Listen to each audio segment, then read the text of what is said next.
ایک نبی ایسے بھی تھے جو ایک بڑی مچھلی کے پیٹ میں زندہ رہے۔ یہ ہے حضرت یونس علیہ السلام کی حیرت انگیز کہانی۔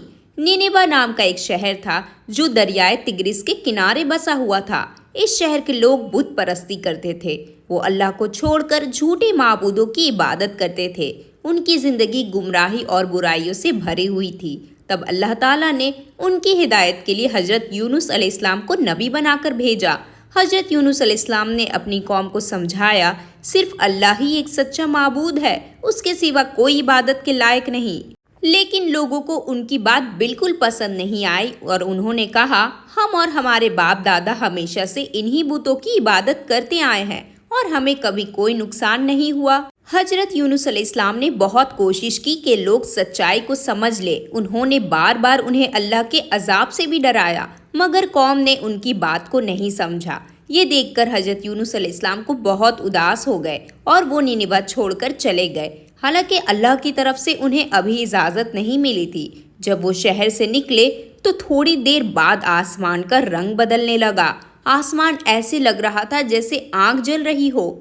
قوم نینوا ڈر سے کانپ اٹھی۔ انہیں سمجھ آ گیا کہ وہ غلط تھے۔ سب لوگ پہاڑوں پر جمع ہو گئے اور اللہ سے رو رو کر معافی مانگنے لگے۔ انہوں نے توبہ کی اور اللہ سے رحمت کی دعا کی۔ اللہ تعالیٰ تو بہت مہربان ہے۔ اللہ تعالیٰ نے ان کی توبہ قبول کر لی اور عذاب کو ہٹا دیا۔ لوگ حضرت یونس علیہ السلام کے واپس آنے کی دعا کرنے لگے تاکہ وہ انہیں صحیح راستہ دکھا سکے۔ ادھر حضرت یونس علیہ السلام ایک چھوٹی کشتی پر سوار ہو گئے۔ دن بھر سمندر بالکل پرسکون تھا، مگر رات ہوتے ہی سمندر میں ایک خوفناک طوفان آ گیا۔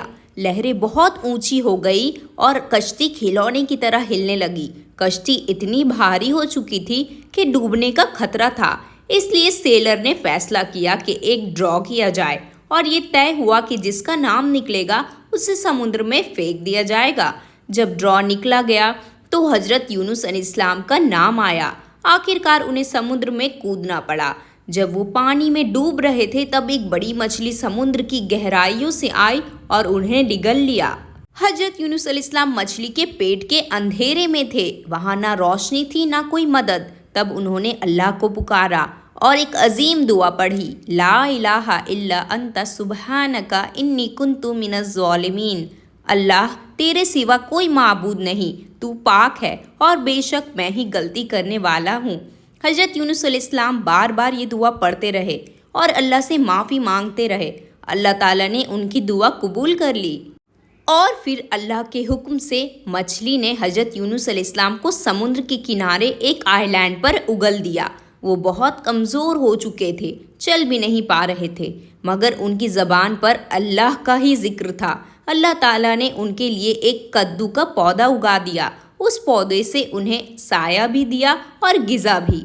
پھر آہستہ آہستہ حضرت یونس علیہ السلام کی طاقت واپس آ گئی۔ پھر وہ دوبارہ نینوا کی طرف گئے۔ جب وہ شہر پہنچے تو پوری قوم ان کا استقبال کرنے کے لیے آ گئی۔ انہوں نے کہا، ہم اللہ پر اور آپ پر ایمان لے آئے ہیں۔ حضرت یونس علیہ السلام اور ان کی قوم نے مل کر اللہ کا شکر ادا کیا۔